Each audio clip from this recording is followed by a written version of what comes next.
How are you? It's Is that a Nayip, right? Paramore t-shirt? Nayip, yeah. It's a Paramore t-shirt. Hey, love Hey. some Paramore. All right, so good morning, Nayip. Good morning to I'm you. super excited to talk to you about Almost Popular. I love, love, love, love, love a coming of age story. Thank you. So let's just kind of jump into it. Mhm. How did you get involved in this project?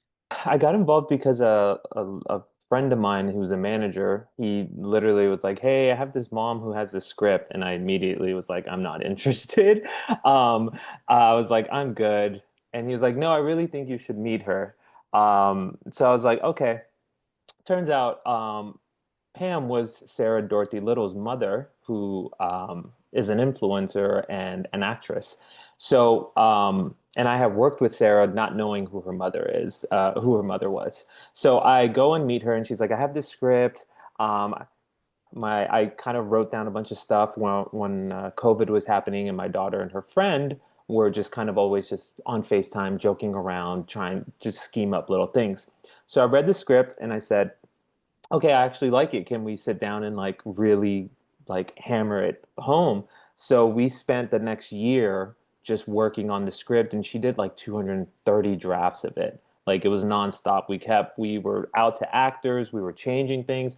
And then we finally got to a point where I was like, okay, I think this is really good. And Sarah, poor thing, was like acting all the scenes out, and we would listen to her and we would rewrite, like Pam would rewrite jokes, like off the cuff, and it just became this thing that we did for a year, and we came really close, and then we had to try and go and make it. So we essentially just started interviewing producers and who would jump on and help us, and we finally met someone.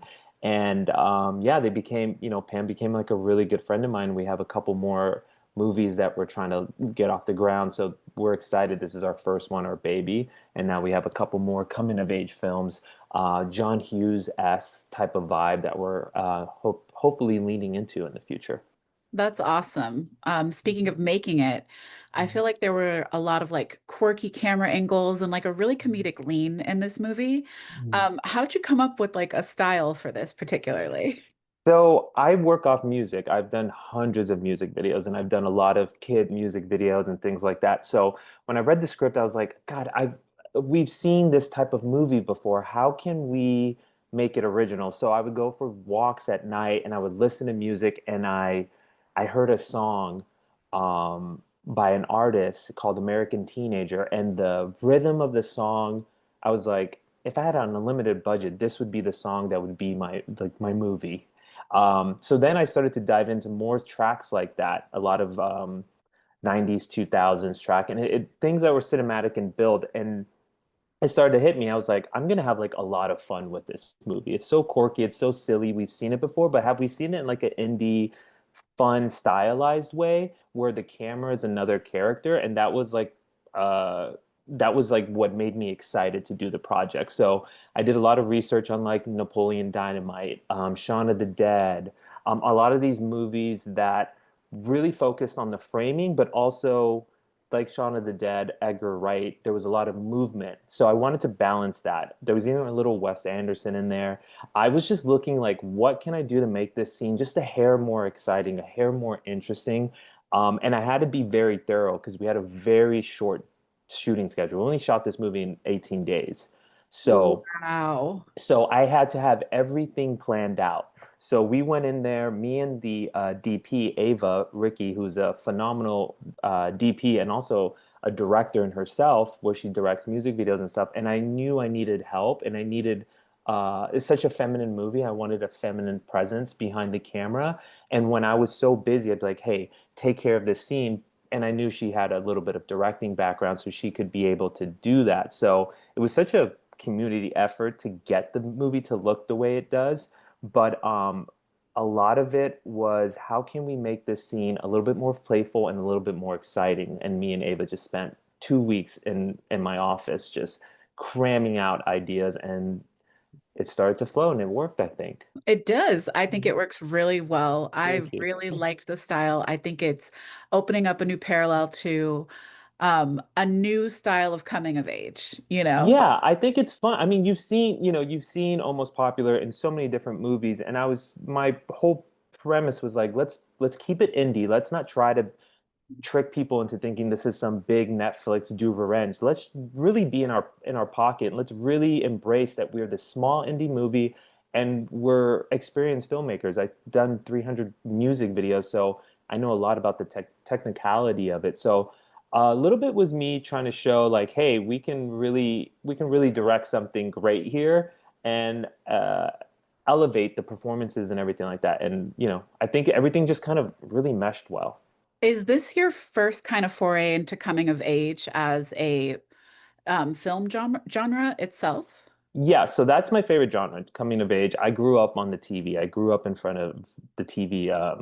My mom was super young when she had me. A lot of the times I was left to movies that I would find and movies that were on the television. So it kind of like the cable guy reference, you let the TV raise me. The TV did raise me. So I have an encyclopedia of these like high school films and Americana upbringing because I didn't have the best upbringing, so I relied on movies to give me that escape of what it would be like to have like a normalcy in the household. And a lot of those films were John Hughes, were the Mean Girls, were Can't Hardly Wait, Bring It On, like all these fun little high school movies that showed me what not a positive, but a normal kind of upbringing would be like, because I did not have that. My mother was 18 when she had me, and I was, we were raised in I was raised in Brooklyn and had a very tumultuous upbringing. So my movies were escapes for me.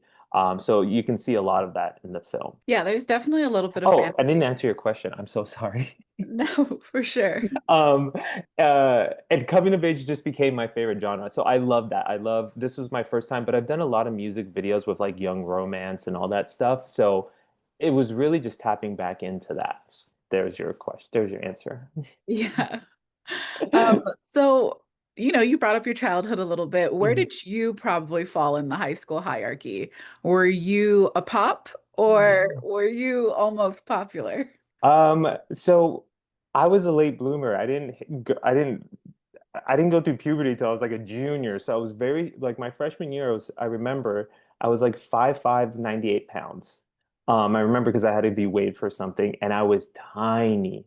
So no girls were interested in me. So I felt like Susie and Bobbie because I remember the summer going into my freshman year, I was like working out in my like garage or something and I'm like, I'm gonna be like cool. I'm gonna be popular or whatever. Like I was excited for that. So I definitely leaned on a lot of that experience for Susie and Bobbie. But as I finally started to grow and I played football my senior year and I got a little bit, for lack of a better term, cool, or I just people, I just got I was a social butterfly. I definitely felt what it was like to be like a Renee. I don't think I was ever me. Some people might disagree. Um, I definitely played every single character. There's a little bit of me in them for sure. I would say that. So I definitely jumped around from both sides, and until I got a little bit older was when I got to experience like the real high school experience, the cool parties, the all the stuff that kind of was excited for high school for. Yes, I get that. You're just trying to find your pocket in high school. And I think what's really unique about Almost Popular is that it's kind of exploring, I guess, what would be the Gen Z dynamic of finding your space, Hmm. like in friend groups or just being seen, Hmm. especially with like the use of social media. I feel Hmm. like social media, I'm so glad I did not have it when I was in high school at No. the space it is now because I think it would have played so much into who I felt like I needed to be. So talk to me a little bit about like exploring interjecting social media and like getting that Gen Z like picture of what high school is. Yeah, I mean the inciting event is they buy TikTok followers and they get famous for a day. Which for a minute there, I think when you're in the social media world, we saw a lot of that. I was like, oh my God, these people are fabricating their followings to faking it till they make it. A lot of people do that. Um, so I wanted social media to be kind of a player in the movie, but not like the whole thing. Like after the TikTok thing, it really kind of falls back and it becomes just a natural kind of like a high school kind of regular coming of age and the phones the whole social media thing falls back until um Vicky posts about Bobbie's like putting makeup on and all that stuff. Um, but social media is you could go to school one day and everything you did on the weekend is out. And that was kind of what we toyed with, like your mom posting an embarrassing photo of you on Facebook of, Bobbie and Susie. Bobbie, who likes to, wear makeup and heels, that got out to the school. Like there's little things like that can change the course of your high school, life with things getting on social media. I don't even want to, I didn't want to think of all the embarrassing things I did as a high school student that could have been on social media. You get, let's say you drink and you embarrass yourself at a party. Now it's forever. It's not just talked. Now it's on the internet forever. So there's a huge, there's a lot of I think anxiety over that with kids and like being like, oh my God, am I going to get clipped, as they say, or put on the internet and kind of exposed? When I think kids are supposed to find themselves during high school, supposed to make mistakes. I made mistakes well into my 20s and 30s, so I would hate for cell phones to have ruined kids' lives. I'm very, I think if a kid makes a mistake, they should be able to learn from it and not have their lives just completely altered for it. And Absolutely. so that was something we played with. We didn't want to go, we went a little heavy with that scene, but I think for the most part, it's a little cautionary tale of like, be careful what you do and what goes out there in a very fun, playful way. Hmm. I mean, I think that's also like a dynamic that I enjoyed. I also like that I was kind of like obsessed with Susie's knack for kind of like making up words like trumer or Yeah. misusing words like saying like sus instead of sup. It was Yeah. very reminiscent of like the Mean Girls gruel thing. Like Yeah. when your mind just isn't putting the words together and you're trying to interject these new words into your constant sentence, like sentence structure. Like, was there canonically like anything that you started using while making this film and trying to connect with younger actors and S- influencers? So a lot of the stuff was because I think Sarah, Pam's daughter, would say these random things all the time, so we'd jot them down, like "boots the house down." I didn't even know that was a phrase, but that's apparently a very big popular phrase in the LGBTQ, I want to say trans community. So we Mhm. didn't even know that. We thought we had made it up, and then I Googled it. I'm like, what the hell does this mean? When I first read the script, and I'm like, oh, this is like a whole thing. The whole sus thing, I think slang is so funny because one person can say the slang and it could be cool, and another person can say it and it's like doesn't work. It's just how it's all delivery.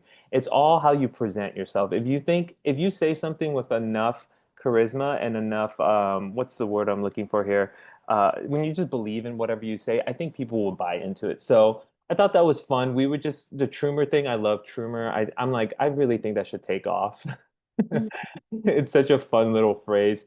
But yeah, I think it was just Pam just having a knack for the teenagers around her and kind of taking little fun little things that they would say and turn it into, comedy gold, I guess, if you will. No, it truly was really funny and super Mhm. relatable. I mean, I feel like we've all been there and we just keep like moving on with what comes out and comes around. I mean, I tell people all the time, I used to say like bro or sus as like a joke, Uh-huh. like to relate to people younger than me. And now it is permanently a part of my vocabulary. Like Yes, yeah, yeah, yeah. Even everyone's me, bro. when I say dude or bro, I'm like, okay, you're a little too old to be saying dude or bro, but it's just like it's like hey or something now. It's crazy how words could just continuously evolve, and some of the things the kids say now, like chopped, two man, they say two man when they go on a double date, and I'm just like, I direct, I work on Girl Talk as well. It's a show that Sarah does. So I hear all this slang and I'm like, what the heck did they just say? And then I get a little bit of a breakdown of what some of the words mean. And two man was the first one where I was like, what the heck are they talking about right now? What the hell is a two man? They're like, it's a double date. It's when you go on a date with your friend with two boys. Exactly. But in the beginning, you're like, what does that mean? Yes, exactly. You first hear it and you're like, that's a little weird. That's a little sus. Exactly. I meant sup. I meant sup. Sorry, I that's the meant sus. okay. Sorry. Um, So overall, I think like, one of the best things about watching this film was kind of just the overall message, which is that it really doesn't matter. I think a lot of times when we see coming of age films, we're trying to see people fit into pockets and become like this whole different version of themselves. Mhm, And throughout this whole film, you see Susie and Bobbie trying to glow up in a mhm. sense, only to Yeah. kind of decide that like they're totally comfortable with who they are. Yeah, that was the best part for me for the movie was that at the end they realized like they are what's most important. And even for me as like as I've gotten older and social media and trying to be accepted, I think you always fall back onto the people who make you feel the best about yourself. And all that, like, I don't remember half the people I try to impress in high school. I just remember the people who are still stick with me today. And I think we really wanted, I just wanted a really heartfelt message of like, hey, the people who stick by you are the people you should really be trying to impress, not the randoms, not the cheerleaders or the cool kids. It's really who's going to stick by you because my a lot of my high school friendships are still to this day. I have 25 plus years of friendship with these people. And it took me some time to really to nurture those friendships because I realized I'm like, I'm worried about all these other people, but these are the people who have continuously stood by me when I failed, when I've embarrassed myself, or when I needed help. And I wanted that message of Susie to be like, it doesn't like not every kid's gonna be popular. Not every kid's gonna is gonna be homecoming queen or king, but every kid can find their little circle, and every kid can find acceptance in that small group. And that was, when we shot that scene of Susie and Bobbie walking down the hallway, it was early in the film, probably like 7 or 8 days of filming, and I remember seeing and getting goosebumps, and I was like, okay, now I gotta get the scenes to make that little moment of where they come together at the very end and walk down the hall. Um, I need to make that. I need to make sure that people understand how like powerful that is because I just felt so much emotion when I saw them walking down the hall together. So yeah, I think it doesn't matter how cool or popular you are. I think it's more about nurturing those tight relationships because they'll last for a long, long time. So I know that's the message I took from the film. I'm so glad that that's something you see. What would you say to everyone about watching Almost Popular alongside that message? I just think the movie needs a shot. It needs a chance. Um, I keep seeing like I'll see good reviews, I'll see bad reviews, but I think at the end of the day, most people would say it'll make you laugh, it'll make you feel good. There's a positive message in there. And I just want people to see it. I think it deserves, and I think these kids deserve some of the limelight. I think people should see how talented they are. Ruby Rose Turner is so freaking adorable in this movie. She's funny. Reed played this character so beautifully and so understated, and he has just these wonderful moments. Isabella is the realism of the film. Um, Elodie was our villain, and there's just so many great little performances, and I just want people to give the movie a chance and just give it a watch. And I promise you'll laugh, and you'll maybe come out a little bit better person, and you might like some of the music that's in it. Yeah, I mean, definitely. There's some bops in there. Well, it was so nice talking to you. You as I well, can't Kiki. wait for people to see Almost Popular, well, more people to see Almost Popular. And I hope you have a great day. Thank you so much for your time. I appreciate it. Bye. Take care. Bye.